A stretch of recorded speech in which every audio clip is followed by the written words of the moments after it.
Time with Dr. Adams. I think last week a friend of mine who also has a 3-month-old baby like myself. Well, she gave birth before I did.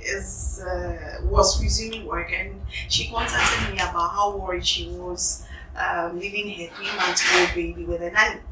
So I took her through some things, and I want us to talk about it in this episode. Please, if this is your first time here, welcome to my channel. What's my channel? Stroke the first 1,000 days in a child's life. Stroke Dr. Adams. Please, if you haven't subscribed yet, subscribe. Thank you. Time with Dr. Adams. Hi there. Welcome to another episode of Time with Dr. Adams. Stroke welcome if you PMPH. Stroke first 1,000 days in a baby's life. Alright. So I was telling you about my friend who is having issues leaving her 3-month-old baby with a nanny. And I had to take her through some steps she has to take the nanny through. So let me tell you about it. Maybe you're also going through a similar process. I wrote about how Malu has been so instrumental to me. She quit her job. I mean, she's a engineer, but she had other things she was doing. She's always getting job offers, but she quit all that to help me with my children. So I must say that I'm blessed in that area. However, I sit in the consulting room and I have people telling me, even on Facebook and WhatsApp, the stress they are going through with nannies, changing nannies here and there. So in this episode, we are going to talk about this. Number one, you all know I'm a big person. Before you choose a nanny, before you select a nanny, if you are going to a nanny agency to choose, or someone is bringing a relative or a family friend or whoever from a village, grandpa to you, please pray about it. These things are so important. Sometimes we take these things for granted, but believe you me, it is very important. You are leaving your baby to someone else. Me, I can get so paranoid. If it's not my mom who is taking care of my children, I don't know whether I could have gone to work, because I cannot trust my kids with any other person apart from her. That is me. However, I know that you who might be watching might not be that lucky to have my situation. So please pray about it. Put it into prayer that the person who is coming to stay with you, either the person is coming to stay with you or will be coming and going, the spirit of the person. Usually when I'm praying for these things, even house help, even if the person is not going to be really a nanny, but then it's going to help with the household stuff. That's what I pray for, that if there's an evil spirit hovering around the person, or the person doesn't have a good spirit or a good heart, or the person is not a good person, and God knows, and God should block or bring an obstacle in the path of the person so that the person will not come to my house. I mean, I'll pray all the general prayers and say specific things and say this as well, that if the person doesn't have a good spirit, God shouldn't bring the person to my house. It's very, very important. We shouldn't take this thing for granted. Pray about the person you are inviting to your home to take care of your baby, take care of your child, take care of your children. Because at the end of the day, a 3-month-old cannot talk. A 3-month or a 6-month-old cannot tell you what the nanny did, or what your family member or friend or house help did to him or her. That is why you need to pray. Then, if you have money, you can invest in these cameras, small cameras in teddy bears and all those stuff, those investigative stuff. They are easy to come by. A friend of mine, she's a lawyer. She got hers from China Mall, and she said she was sitting in the salon one day, and she had installed one in her hall. So the nanny was sitting watching TV, and her daughter was here. Her daughter wanted food, and the food was just close by, but the nanny was busy watching TV. So she was also watching it on her phone in the salon. So she called the nanny and said, "Has my daughter eaten?" The nanny said, "No." She's like, "Okay, feed her. Let her eat." She's like, "Okay, fine." She cut the call, and the nanny was still watching TV whilst the child stood there and was trying to get the nanny's attention to eat. So immediately, this is my lawyer friend narrated to me, that immediately the lady doing her hair, that's the hairdresser, told her, said, "Charlie, that is how serious it is." So if you can invest, if you have that, you have money and you think you're comfortable to buy it, please buy it. Install it in your rooms, either the hallway, the hall, wherever you think. I think you have to use data. Invest in that if you can. And then when the person comes comes in, I always say, if you know you are resuming on the 10th of January, don't bring in the nanny on the 9th of January. Bring the nanny a week before so that you take the nanny through some processes. Number one, apart from the prayer that we're talking about, you have to do some health tests. I'm not talking about discrimination here, but at least you are supposed to know the general health of the person you are going to live with. If this person has asthma and suddenly one day the inhaler isn't close by and something happens, you should know. You should be comfortable. So I'm hiring a nanny who has asthma. So I should always make sure that there's an inhaler in and around the house. I'm hiring a nanny who has hepatitis B. I'm comfortable with that because I know that her viral load is low. You should be comfortable with the health of the person that you are bringing in. So when you get the nanny, you have to take the nanny to the hospital for you to do all these lab tests. When you tell the doctor will know the essential ones to run. It is very, very, very important. If you have a nanny who maybe has sickle cell disease, you know that you do not want to keep your house so chilly, so cold, because it might affect it. Know the health status of your nanny. It is very important. And then someone too might ask, is it important to get someone who hasn't given birth before or someone who has given birth before? It has its pros and cons. See, someone who hasn't given birth before and who hasn't really handled the baby before, you can teach the person easily what you want the person to do. So you tell the person, do this for my daughter. If my daughter does this, it means this. If my son does this, it means that. You can teach that person because the person is blank when it comes to babies. However, the two known people are those who have given birth before and they feel they know more than you because this is your first child. So if you go in for someone, the person can be as young as you, it doesn't matter, who has had 2 children or whose child is like 5 years or even 3 years, and the person knows that this is your first child. When you are trying to teach that nanny what to do, that nanny will be doing what she wants because she feels she knows more than you, forgetting that this is your child and you have the right to have the child. So you will come and tell the person, please give my child 140 mils of milk. You will come and the nanny would have given 100 and tell you that, 140 mils, I felt it was too much for the baby. So it has its pros and cons. However, someone who has given birth to might know some emergency signs that the new person, the fresh person, doesn't know. So you sit down and think about all the pros and cons about this. Someone who hasn't had a child before to be a nanny, and someone who has had a child or who has children to be a nanny. Think about it and choose wisely because at the end of the day, it's your life, it's your choice, it's your child, it's your choice. And I did mention that please let the nanny come in a week before you resume work because you need to teach the nanny some things. For example, if you don't tell the nanny that breast milk in the fridge is not supposed to be heated up, baby is awake. Breast milk, microwave. Or the nanny will just pour it into a saucepan and put it on fire with brown. And you will not know that's what she's doing. To her, she's doing the right thing. He said she should get the breast milk ready to give to the child. So the back will see microwave and the back will see just why in your or why in your know what the person thinks is right. So you're supposed to teach these things. Tell them every child is different. For some children, when they start rubbing their eyes, they want to sleep. For some children, when they start rubbing their eyes, they want to feed. My son, for instance, when he's sleeping and he wakes up, he becomes very, very, very agitated. He wants breast milk. So even before us, he's waking up, you see him go, I know this because he's my son and I've been living with him all this while. But if I bring in a nanny, the nanny doesn't know the sign that immediately he wakes up, he wants his breast milk. But for some children, when they wake up, they'll be calm.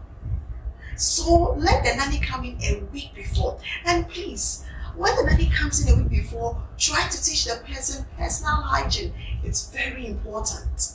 So imagine a nanny feeding a 4-month-old with feeding bottle, there's breast milk in it, and she rushes to go use the loo and forgets to wash her hands. What if there's cholera outbreak? She didn't wash her hands, so she'll come back, touch the feeding bottle, and feed your child. Suddenly your child is vomiting and having running stool, and you don't know where it's from. So if the nanny comes 1 week and you teach these basic things, you check petty things. to her fingers. Fine, I'm not discriminating against people who wear long nails. However, the long nails, are they neat? Is a person neat in general? Look out for these things and teach the person if the person do not know these things, basic things. Teach the person how to cook your child's meal. Teach the person how to, if the person is going to wash your child's clothes, teach the person. When you see your money, we are with the comfort, you know that fragrance liquid. Like a cregu with the soap. Do this. My child has to nap after eating this. Please do not do this. No, so let the person understand. Please don't use the same water bottle as my daughter. This being very important because if the nanny has a throat infection and they are sharing the same water bottle, she'll give it to your daughter. Do you understand? So list out the do's and the don'ts. You want to brush my daughter's teeth? Please don't put the brush in your mouth. You'll be surprised. Like I say, hey, this one, must I tell her? Yes. Some people do not know boundaries. So you let them know. Please don't use the same my child's spoon to eat. This is her spoon. That is why it's colorful, red, blue, green. Yours is silver spoon. Use the silver cutlery. I let my daughter use the plastic ones. You know the baby's cutlery. Don't put my daughter's brush in your mouth. Don't use my daughter's sponge. Give the don'ts so that the person knows their boundaries. Do not assume when it comes to babies that the person knows. Even the person has 100 children. Do not assume. List out your do's and list out your don'ts because this is the health of your child. I wish all mothers who are going through this process the very best. Do not hesitate to change a nanny if you feel the person is not doing right by your child. In I saw a 3-year-old who came in. They had a nanny. The same nanny poured hot water. In fact, she didn't intentionally do it.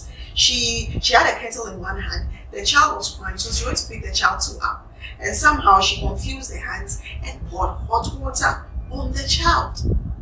So they came into the emergency. We saw them, blah, blah, blah, blah, blah, blah. Some few months later, she and the same child were in the kitchen. And then again, she accidentally poured hot water on the child. Do not hesitate to change nannies if you think the nanny is not the best for your child. Because like I always want to say, this is your child. This is the life of your child. It's very, very, very important. Okay. Someone too might say that I don't know what a chatty nanny. That is your own problem. There are other things you can say. If you don't want a nanny who goes to church on Sunday, let them know. If you don't know, if you don't want a nanny who goes to church on Saturdays, let them know. If you don't want a nanny who worships on Friday, that's a Muslim, let them know. This is your preference. So you don't want someone who is too chatty, someone who pokes her nose in here and there. Let the person understand the kind of person you are. And please, being the madam, these nannies that are coming to us are not slaves. Indeed, you are paying them, but that's their work. Am I also a slave to the government? No, I'm a medical doctor. I go to work to work. It doesn't mean I'm a slave to my patients. No. So this nanny that is coming to your house is not your slave. Be mindful how you talk to the person. Even if the person has done something wrong. Are you stupid? Are you foolish? No, that is not how you talk to a person. Talk very well. Treat the person very nicely because it's the person taking care of your child. Yes, you are paying the person. However, the person is a human being before a nanny. So treat the person right. Be nice to the person. Treat the person as your kid sister. Maybe you are of the same age as your sister. However, let them know the boundaries. We are human beings. If they do not know the boundaries, you give them 1 yard, they will take 3 yards. So be strict, be firm, however, be polite and nice, and be human to the person. Most importantly, please make her do a national health insurance. It's very, very important to NHIS. If you have the money for private insurance, then why not? Okay, so we do full black count. Full black count is for you to know general, she's coming to live with you, her white blood cells in general, her HB, which is very important to me. I heard a funny story. Someone said she went to stay with an auntie before she left. Her blood level has dropped. So from what she was saying means she wasn't feeding well and blah blah blah. So just know the person's basic, right? These are basic things. the HB and then the platelets and other things for the doctors to interpret to you. You can also do hepatitis. Check the person's hepatitis, screen for the person for hepatitis. You can do HIV. You can do a urine test and a stool test as well to help.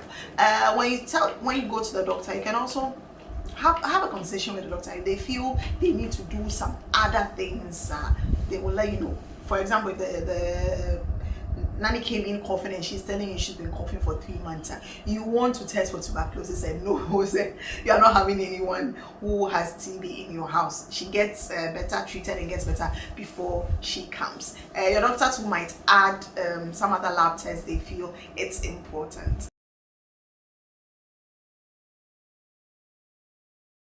I have people coming in complaining of so many different problems they are having with their in-laws, mother-in-laws, because they have no option but to have them take care of them. Please, you do not have to fight over your child is your in-laws, say grandchild, grandson, granddaughter. So have a mutual respect, understanding, and some level of communication.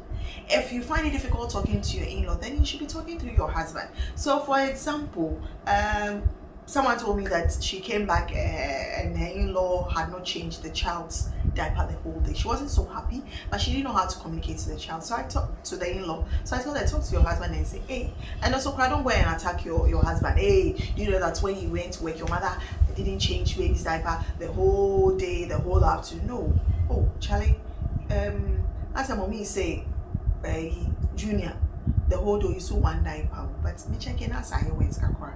But I was like, oh really? And see, wait my catch mommy say, baby, I'm dead person to baby or one day or she know what for more worry on changing. You see, there's a way you talk about. Sometimes someone comes to the consultation and tells me the mother-in-law wants to so me anything. If the mother-in-law is outside, I invite her as well. Of course, immediately she enters, I don't go and say, hey, Mama, when you assume me a granite baby, I talk about what I want to talk about, then I'll slip that in. Then I talk about what I want to talk about, then I slip another thing she's also doing no well in. It's so man, a herbal thing, when you name now, oh, you can't be here, Monsieur Mama. Ebi mu ho mo de nyama so nkora ne hwim omo nkora ne ti omo de so she nyemi nkora ne nyinenye on say nyama kwa ni ma de sua kwa ni mi e sesa nyama we affect nkora no e so ma dwenu bie. We know how to talk, but if you and your mother-in-law are cool, you can vibe. Then you tell my mother I can flow my mind.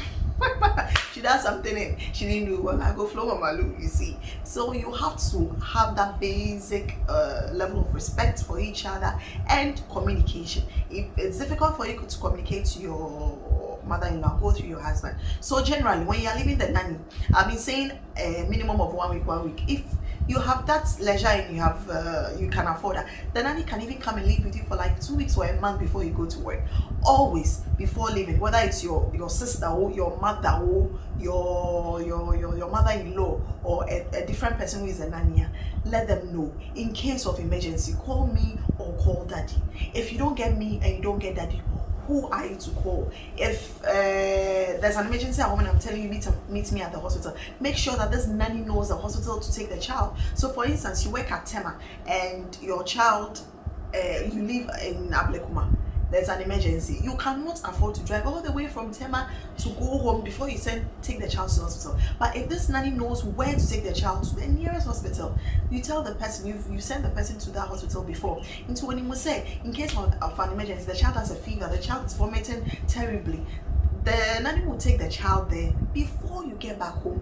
If there are some medications at home, please let them know how much they are supposed to give. Do not assume. I always say, do not assume. I know someone who was supposed to put suppository, suppository para, they were supposed to put in the anus. The person puts in the child's vagina, and you cannot blame this person. Only the person thought, oh, it looks like something, a pessary, something that will go into the vagina. So she just inserted it into the vagina, thinking she's done something right, but it was wrong.